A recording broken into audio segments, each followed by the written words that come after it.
புதுவரவு பார்வையாளர்களுக்கு வணக்கம். பரபரப்புக்கு பஞ்சமில்லாத தமிழக அரசியல் களம். அவசர அவசரமாக அமித்ஷா தலைமையில டெல்லியில ஒரு ஆலோசனை கூட்டம். இந்த ஆலோசனை கூட்டத்துல தமிழகத்தினுடைய தற்போது இருக்கக்கூடிய மாநில தலைவர் நயினார் உள்ளிட்ட முன்னாள் மாநில தலைவர்கள், மூத்த தலைவர்கள் உள்ளிட்ட பல்வேறு தலைவர்கள் பாஜகவிலிருந்து உடனடியாக டெல்லிக்கு சென்று அமித்ஷாவுடன் அந்த அந்த கூட்டத்தில் கலந்துகிட்டு இருக்கிறாங்க. அந்த கூட்டத்தில் அண்ணாமலை போகலைங்கிறது இதுல ஒரு மிகப்பெரிய ஒரு பேசுபொருளாக இருக்கிறது. ஏன் அண்ணாமலை அந்த கூட்டத்தில் கலந்துக்கல, அவருக்கு அழைப்பு விடுத்தும் அண்ணாமலை போகலையா அப்படின்னு பார்த்தா அண்ணாமலை அதுக்கு ஒரு காரணமும் சொல்றாரு. இல்லைங்க, நான் ஒரு திருமண நிகழ்ச்சிக்கு நான் வாக்குறுதி கொடுத்துட்டு வரேன்னு சொல்லிட்டேன், நாங்கள் போகணும், அதனால தாங்க போகலை டெல்லிக்கு அப்படின்ற மாதிரி அவருடைய பதில் இருக்கு. ஒரு முன்னாள் மாநில தலைவராக இருந்த அண்ணாமலை தற்போது உள்துறை அமைச்சர் அமித்ஷா ஒரு இந்த கூட்டத்தில் கலந்துக்குங்க அப்படின்னு கூப்பிட்டும் போகலைங்கிறது இது ஒரு பேசுபொருளாக இருக்கிறது. அது பின்னாடி வர நாட்கள்ல அதற்குண்டான காரணம் என்னன்னு தெளிவாக தெரிய வரும். இதற்கிடையில டெல்லியில் நடந்தது என்ன, 8 அல்லது 9 மணி போல ஒரு ஃபோன் கால் வந்தது. அந்த ஃபோன் கால் அடிப்படையில எடுக்கப்பட்ட சில முடிவுகள் இந்த மாற்றத்திற்கு காரணமா, என்டிஏ கூட்டணியிலிருந்து டிடிவி தினகரன் விலகியதற்கு காரணமா உள்ளிட்ட பல்வேறு விஷயங்கள் போய்கிட்டு இருக்கு. பரபரப்பான இந்த சூழல்ல டிடிவி தினகரன் என்டிஏ கூட்டணியிலிருந்து விலகிறேன் அப்படின்ற அறிவிப்பும் வெளியிட்டிருக்கிறாங்க. அதிகாரப்பூர்வ தகவலாகவும் இருக்கிறது. ஏற்கனவே பார்த்தீங்கன்னா ஓபிஎஸ் என்டிஏ கூட்டணியிலிருந்து விலகிய நிலையில் தற்போது என்டிஏ கூட்டணியிலிருந்து டிடிவி தினகரனும் விலகுவதாக அறிவித்திருக்கிறார். இந்த சூழல்ல நாளைக்கு, அதாவது 5ஆம் தேதி, அதாவது செங்கோட்டையன் அவர் ஒரு ட்விஸ்ட் வச்சிருக்கிறாரு. நான் 5ஆம் தேதி மனம் திறந்து பேசுறேன், சில விஷயங்களை பேசணும்னு நினைக்கிறேன், மக்களுடைய எண்ண ஓட்டங்கள் என்னவா இருக்கிறதோ மக்களுடைய எண்ணங்களை பிரதிபலிக்கிற வகையில என்னுடைய பதில் இருக்கும், என்னுடைய பேச்சு இருக்கும் அப்படிங்கிறதையும் செங்கோட்டையன் முன்வைக்கிறாங்க. இதற்கிடையில் டிடிவி தினகரன் என்டிஏலிருந்து விலகியதும், முன்னாடி ஓபிஎஸ் என்டிஏ கூட்டணியிலிருந்து விலகியதும், தற்போது செங்கோட்டையன் அதிரடியாக நாளைக்கு ஒரு மௌனம் கலைக்க போகிறார், ஒரு விஷயத்தை பேச போறாருங்கிறது உள்ளிட்ட விஷயங்கள் பார்க்கின்ற போது இது ஒரு கூட்டணி அமைப்பதற்கு ஒரு அச்சாரமாக இருக்குமா அப்படிங்கிற ஒரு பார்வையும் இருக்கிறது. இங்க என்டிஏ கூட்டணியில ஓபிஎஸும் போயிட்டாரு, டிடிவி தினகரனும் போயிட்டாரு. இப்ப தென் மாவட்டங்கள் வாக்குகளை பெறுவதற்காக டிடிவி தினகரனும் சரி ஓபிஎஸ் தேவைப்படக்கூடிய ஒரு தலைவர்களாக இருந்தார்கள். அதற்காகத்தான் இவர்களுடைய அரவணைப்பு பாஜகவுக்கு தேவைப்பட்டது. ஓபிஎஸும் சரி டிடிவி சரி தென் மாவட்டத்துடைய அந்த சமுதாய வாக்குகளை எல்லாம் பெறுவதற்கு பாஜகவுக்கு ஒரு தேவையான ஒரு ஒன்றாக, வாக்கு சதவீதத்தை உயர்த்துவதற்கு ஒன்றாக இருக்கும். அப்படிங்கிறதுனாலதான் அந்த கூட்டணியில் இருந்தார்கள், கூட்டணியில் இணைக்கப்பட்டார்கள். இதுதான் கள நிலவரம். ஆனா இப்ப ஓபிஎஸும் இல்லை, டிடிவியும் இல்லை. இன்னைக்கு பாஜகவுல அதிமுக மட்டும் இருக்கின்ற இந்த சூழல்ல மற்ற எந்த கட்சிகளுமே இதுவரைக்கும் 5-6 மாதங்களாவது என்டிஏ கூட்டணி, அதாவது அதிமுக எடப்பாடி பழனிசாமி பாஜகவில் இணைந்து இன்னும் பல கட்சிகள் வரும்னு சொல்லியும் 5 மாதங்களுக்கு மேலாகியும் யாரும் எந்த கட்சியும் கூட்டணிக்கு வரல அப்படிங்கிற ஒரு அதிருப்தி டிடிவி தினகரன் செய்தியாளர் மத்தியில சொல்றாரு. அப்படி இருக்கின்ற போது அம்மாவினுடைய தொண்டர்கள் இனி அதிமுகவை ஒன்றிணைந்து செயல்படுவார்களா, இணைந்து செயல்படுவார்களா அப்படிங்கிறதெல்லாம் அது ஒரு கேள்விக்குறியா இருக்குதுங்க. அதெல்லாம் வாய்ப்பு இல்லைங்கிற ஒரு சூழல், மன வருத்தமா இருக்குதுங்கிறது டிடிவி தினகரன் சொல்லக்கூடிய ஒரு பதிலாக இருக்கிறது. அதே போல பாத்தீங்கன்னா, அதாவது சூழ்ச்சியால் நிறைந்திருக்கிறது, துரோகத்தால் நிறைந்திருக்கக்கூடிய இந்த அதிமுகவுல தொண்டர்கள் எல்லாம் ஒன்றிணைகிறது வாய்ப்பே இல்லைங்கிற மனக்குமுறலை டிடிவி தினகரன் முன்வைக்கிறாங்க. இந்த அடிப்படையில இன்னைக்கு டிடிவி தினகரன் ஒருவேளை தாவேக்காவுடன் இணைவதற்கு வாய்ப்புகள் இருக்கா, ஓபிஎஸ் உடன் இணைந்து டிடிவி தினகரன் இருவருமே விஜயுடன் இணைந்து செயல்படுவதற்கு வாய்ப்பு இருக்கா அப்படின்னு பார்த்தோம்னா இதுல ஒரு விஷயம் இருக்கு. ஏன்னா ஆல்ரெடி தமிழக வெற்றி கழகத்தினுடைய தலைவர் விஜய் அவர்கள் ஒரு விஷயத்த முன்வைக்கிறாங்க. அது முதல் மாநில மாநாடாக இருந்தாலும் சரி, 2வது மாநில மாநாடாக இருந்தாலும் சரி, அவருடைய கொடுத்த அறிக்கையிலையும் சரி என்ன சொல்றாங்கன்னா, தாவேக்கனுடைய தலைவர் விஜய் அவர்கள் தான் முதலமைச்சர் வேட்பாளர் அப்படிங்கிறத முன்னிறுத்துறாங்க. அப்படி முன்னிறுத்துகின்ற பொழுது இங்க என்ன நடக்குன்னா, ஓபிஎஸும் டிடிவியும் ஒருவேளை தமிழக வெற்றி கழகத்தில் இணைந்து செயல்படக்கூடிய ஒரு சூழல் ஏற்பட்டால் விஜய் அவர்களை முதல்வர் வேட்பாளரா இவங்க ஏத்துக்கணும்.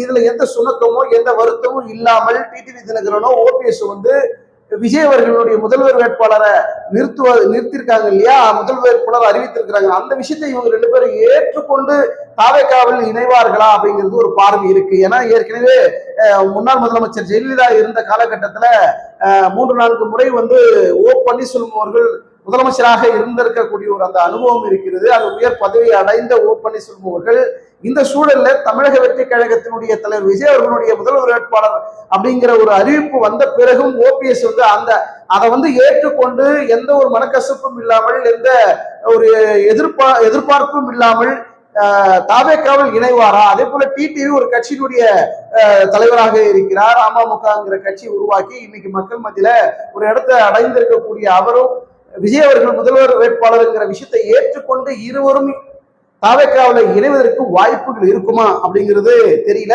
அது போக போகத்தான் தெரியும். ஒருவேளை இவர்கள் இணைந்தால் அது விஜய் அவர்களுக்கு ஒரு நல்ல சப்போர்ட்டாக ஒரு வலிமையாக இந்த தேர்தலை சந்திப்பதற்கு ஒரு வாய்ப்பாக இருக்கும். ஏற்கனவே நம்ம அமித்ஷா அவர்கள் ஒரு விஷயத்த பதிவு பண்ணியிருந்தாரு.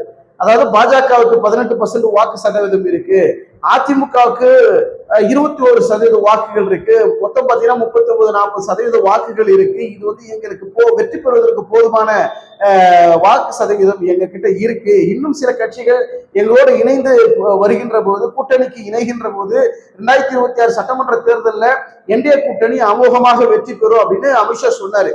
ஆனா இங்க கள நிலவரம் எப்படி இருக்கு அப்படின்னா, இன்னைக்கு ஓபிஎஸும் சரி டிடிவியும் என்டிஏ கூட்டணியில் இருந்த போது ஓபிஎஸ் வாங்கின வாக்குகளும் சரி, டிடிவி தினகரன் வாங்கிய வாக்குகளும் பெற்ற வாக்குகளும் சரி, அது பாஜகவுக்கு விழுந்த வாக்குகள், பாஜக பெற்ற வாக்குகளாக கருத முடியாது. ஏன்னா டிடிவிக்கு தினகரனுக்கு விழுந்த பதிவான வாக்குகள் அது டிடிவி தினகரன் அமமுக கட்சிக்காகவோ டிடிவி தினகரன்கிற அந்த முகத்துக்காக ஃபேஸ் வேல்யூக்காக போடப்பட்ட வாக்குகள். அதே போல ஓ பன்னீர்செல்வத்துக்கும் அப்படிதான்.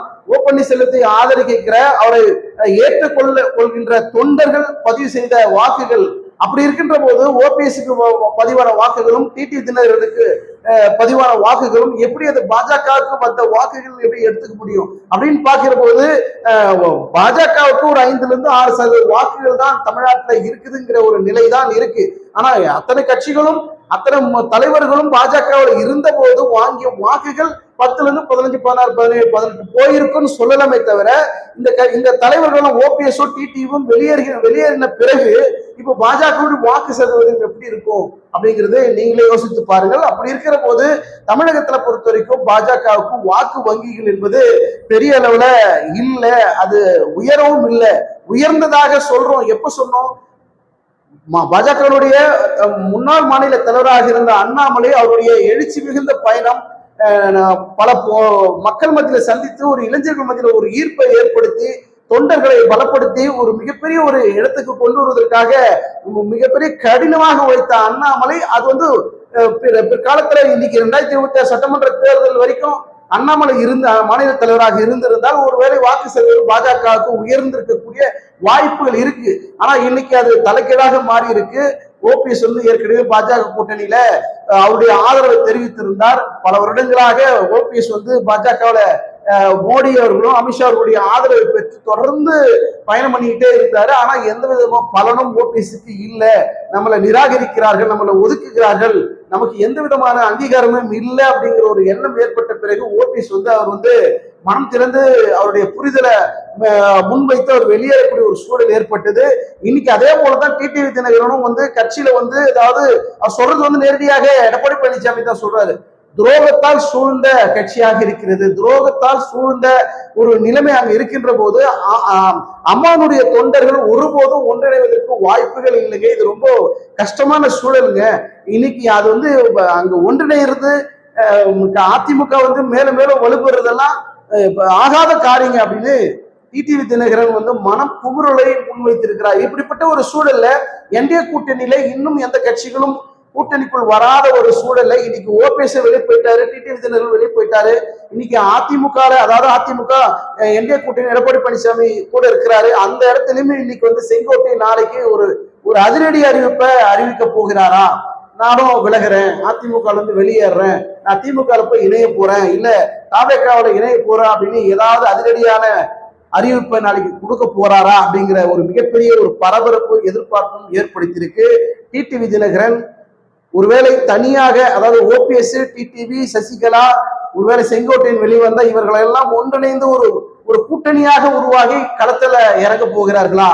இல்லை இந்த நால்வரும் அதாவது ஓபிஎஸ், டிடிவி இவர்கள் இணைந்து கைகோர்த்து ஒரு அரசியல் பயணத்தை முன்னெடுக்கின்ற வகையில சரி விஜய் அவர்கள் முதல்வர் வேட்பாளராகவே இருக்கட்டும், நாங்க அதற்கு எந்த ஆட்சேபனும் தெரிவிக்கல, நாங்க தாவேக்காவுடன் கூட்டணியில இணைந்து செயல்படுறோம், நம்ம 2026 ஒற்றுமையாக நம்ம களத்தை காணுவோம், திமுகவை வீழ்த்தணும் அப்படின்னா நம்ம எல்லாம் ஒற்றுமையா ஒரு பலமாக இருக்கணும் அப்படின்னு நினைத்து ஒருவேளை ஓபிஎஸும் டிடியும் தாவேக்காவில் இணைவதற்கு வாய்ப்புகள் அதிக அளவுல இருக்கிறதா தான் நான் பாக்குறேன். அதே வேளையில இங்க வந்து டிடிவியும் சரி ஓபிஎஸும் சரி திமுக இணைவதற்கு வாய்ப்புகள் என்பது மிக மிக குறைவு. இன்னைக்கு செங்கோட்டையன் நாளைக்கு அவர் அறிவிக்கக்கூடிய அந்த அறிவிப்புல ஒருவேளை திமுக பக்கம் செங்கோட்டையன் போவதற்கு வாய்ப்புகள் 50% இருக்கு, 50% இல்லைங்கிற ஒரு பார்வையும் இருக்கு. ஆனால் இவர்கள் 4 பேரும் ஒன்றிணைந்து ஒரு மெகா கூட்டணியை இவர்கள் ட்ராக் ஒரு தனி ட்ராக்ல பயணம் பண்ணுவார்களா அப்படிங்கிற ஒரு எதிர்பார்ப்பும் இருக்கு. நம்மளுடைய புதுவரவு சேனல் வாயிலாக ஒரு கருத்தை இந்த இடத்துல முன்வைக்க நான் விரும்புறேன். என்ன அப்படின்னா, இன்றைக்கு இருக்கக்கூடிய அரசியல் கள நிலவரத்துல திமுக பலமான கூட்டணியாக எந்த பிளவும் எந்த விரிசலும் இல்லாத ஒரு மாபெரும் வலிமையான ஒரு கூட்டணியாக திமுக திகழ்ந்து கொண்டிருக்கிறது. அவர்களை வீழ்த்துவது என்பது அவ்வளவு சாதாரணமான விஷயம் கிடையாது. அப்படிப்பட்ட இந்த சூழல்ல என்டிஏ கூட்டணியில, அதாவது பாஜக அதிமுக இருந்த இந்த என்டிஏ கூட்டணியில இன்னும் பல கட்சிகள் உள்ள வரும், தேமுதிக வரும், பாமக வரும், இன்னும் பல கட்சிகள் வரும். ஆல்ரெடி ஓபிஎஸ்சி முன்னாடி நடந்தது, ஓபிஎஸ்சி டிடிவி எல்லாரும் இருக்கிறாங்க. இது ஒரு மாபெரும் மெகா கூட்டணி உருவாக்கலாம்னு நினைச்சாங்க, திமுக வீழ்த்தலாம் நினைச்சாங்க. ஆனா இன்னைக்கு கதையே உல்டாவாக மாறி அரசியல் சூழலே வேறு மாதிரியான நிலைப்பாடு போகின்ற பட்சத்தில் இன்னைக்கு ஓபிஎஸ் வெளியே வந்துட்டாரு, டிடிவி வெளியே வந்துட்டாரு, செங்கோட்டையிலும் வெளிவருவதற்கு வாய்ப்புகள் அதிக அளவில் இருக்கக்கூடிய ஒரு சூழல்ல என்டிஏ கூட்டணியில் அதிமுக பாஜகவை தவிர வேறு எந்த கட்சியும் இல்லாத இந்த சூழலில் எப்படி திமுகவை அவர்களால் வீழ்த்த முடியும் அப்படிங்கிற ஒரு பெரிய கேள்வி இந்த இடத்துல இருக்கு. நம்முடைய பார்வையாக அதாவது திமுக கூட்டணி, என்டிஏ கூட்டணி, நாம் தமிழர் கட்சி ஒரு தனித்து நிற்கக்கூடிய தனித்து நிற்கிறாங்க, 3வது கூட்டணி, விஜய் அவர்கள் 4வது கூட்டணி. ஒருவேளை நம்முடைய கருத்து கணிப்பாக ஓபிஎஸ், டிடிவி, சசிகலா செங்கோட்டையிலும் இணைந்தால் இவர்கள் 4வரும் வேறொரு கூட்டணியை இவர்கள் 4வரும் இணைந்து ஒரு கூட்டணியாக உருவாக்கி 5 முனை போட்டியாக களத்தில் இறங்குவார்களா அப்படிங்கிற ஒரு பார்வையும் இருக்கிறது. அப்படி இறங்கினால் யாருக்கு சாதகம் யாருக்கு பாதகம் அப்படின்னு பாத்தீங்கன்னா, 4 முனை போட்டின்ற பொழுதே திமுகவுக்கு பலம் தான். இப்போ 5 முனை போட்டியாக ஒரு வேளை உருவெடுத்தால் அப்பவும் திமுகவுக்கு சாதகம் தான். இங்க எப்போ திமுக அனைவரும் திமுக வீழ்த்தணும் அப்படிங்கிறது ஒரு கோட்பாடாக, ஒரு கொள்கையாக, ஒரு எண்ணமாக இருந்தால் ஓபிஎஸ், டிடிவி, சசிகலா, செங்கோட்டையன் உள்ளிட்ட எல்லோரும் விஜய் தலைமையில தாவேக கூட்டணியில இணைந்தால் மட்டும்தான் திமுகவை எதிர்க்க முடியும், வீழ்த்த முடியுங்கிற ஒரு பார்வை இருக்கு. அது சரிபடுமா, அது நடக்குமா அப்படிங்கிற கேள்வி போக போகத்தான் அரசியல் கள நிலவரம் தெரியும். இப்படிப்பட்ட இந்த இடத்துல தமிழக வெற்றி கழகத்தினுடைய தலைவர் விஜய் அவர்கள், தமிழக வெற்றி கழகத்தில் இருக்கக்கூடிய அடுத்த கட்ட தலைவர்கள் டிடிவி தினகரன் நேற்று நான் என்டிஏ கூட்டணியில் விலகிறேன்னு சொன்ன உடனடியாக தமிழக வெற்றி கழகத்தில் இருக்கக்கூடிய அடுத்த கட்ட தலைவர்கள் நிச்சயமாக தாவேகாலிருந்து டிடிவி தினகரனை அணுகி இருக்க வேண்டும், நம்ம கூட்டணிக்கு வாங்க அப்படிங்கிற ஒரு அழைப்பு கொடுத்திருக்க வேண்டும். ஏன்னா டிடிவி தினகரன் வெளியே வந்த உடனே நான் தாவேகாவுக்கு வந்துருன்னு சொல்ல முடியாது அவரால். ஏன்னா அவர் ஒரு கட்சி நடத்துறாரு, அவர் உடனே நான் வரேன்னு சொல்ல முடியாது. ஆனா என்டி கூட்டணியிலிருந்து டிடிவி வெளியே வந்து அறிவிப்பு வந்தவுடன் தாவேகால் இருக்கக்கூடிய அடுத்த கட்ட தலைவர்கள் டிடிவி தினகரனை அணுகி இருக்க வேண்டும், அவர் அப்ரோச் பண்ணிருக்கணும், நம்ம கூட்டணிக்கு வாங்கன்னு ஒரு அழைப்பு கொடுத்திருக்கணும். இப்ப என்ன நடக்கும் அப்படிங்கிறது நம்ம பொறுத்து பார்க்கலாம். ஓபிஎஸும் டிடிவியும் தாவேகாவில் இணைவார்களா, தனித்து அரசியல் பயணத்தை முன்னெடுப்பார்களா, தனி கூட்டணி அமைப்பார்களா அப்படிங்கிறது மிகப்பெரிய அரசியல் சூழ்ந்த இந்த பரபரப்புக்கு இடையில் நாளைக்கு செங்கோட்டையன் 5ஆம் தேதி என்ன அறிவிக்க போகிறார் அப்படிங்கிறத பொறுத்து அந்த கள நிலவரம் மாறக்கூடிய ஒரு சூழல் இருக்கிறது. ஒருவேளை இல்லைங்க, அவர் வழக்கம் போல ஒரு சுமூகமாக, ஸ்மூத்தாக, மென்மையாக, யாருக்கும் எந்த பாதகமும் ஏற்படாத வகையில் அவருடைய பாணியில் செங்கோட்டையன் அப்படியெல்லாம் ஒண்ணு இல்லைங்க, நான் யோசிச்சு பார்த்தேன், அப்படி எந்த முடிவு எடுக்கலைங்கன்னு சொல்லிட்டு சைலண்டாக ஒதுங்க போகிறாரா, இல்ல அதிரடியாக நான் அதிமுக விலகிறேங்க அப்படின்ற அதிரடியான அறிவிப்பை வெளியிட போகிறாரா அப்படிங்கிறது நாளைக்கு 5ஆம் தேதி தெரிய வரும், பொறுத்துட்டு பார்க்கலாம். உங்களுடைய கருத்துக்களை கமெண்ட் செக்ஷன்ல பதிவு பண்ணுங்க. பாஜக என்டிஏ கூட்டணியில அதிமுகவை தவிர வேற எந்த கட்சியும் கிடையாது, எந்த கட்சியுடைய ஆதரவும் இல்லாத இந்த சூழல்ல பாஜக அதிமுக எப்படி திமுக வீழ்த்தக்கூடிய ஒரு சூழல் ஏற்படுத்தும். ஒருவேளை ஈவிகே டிஎம்கே தான் போட்டி அப்படின்னு விஜய் அவர்கள் மாநாட்டில் சொன்னார் பார்த்தீங்களா, அந்த சூழல் உருவாக்கிடுவோம் அப்படிங்கிற ஒரு பார்வை தான் இப்ப அதிக அளவுல இருக்கு. பொறுத்து இருந்து பார்க்கலாம். உங்களுடைய கருத்துக்களை கமெண்ட் செக்ஷன்ல பதிவு பண்ணுங்க. நம்முடைய வீடியோக்கு லைக்கை போட்டுட்டு நம்முடைய சேனலை சப்ஸ்கிரைப் பண்ணிட்டு பாருங்க. மீண்டும் அடுத்த ஒரு வீடியோவில் சந்திப்போம். மறக்காம உங்களுடைய கருத்துக்களை கமெண்ட் செக்ஷன்ல பதிவு பண்ணுங்க. நன்றி, வணக்கம்.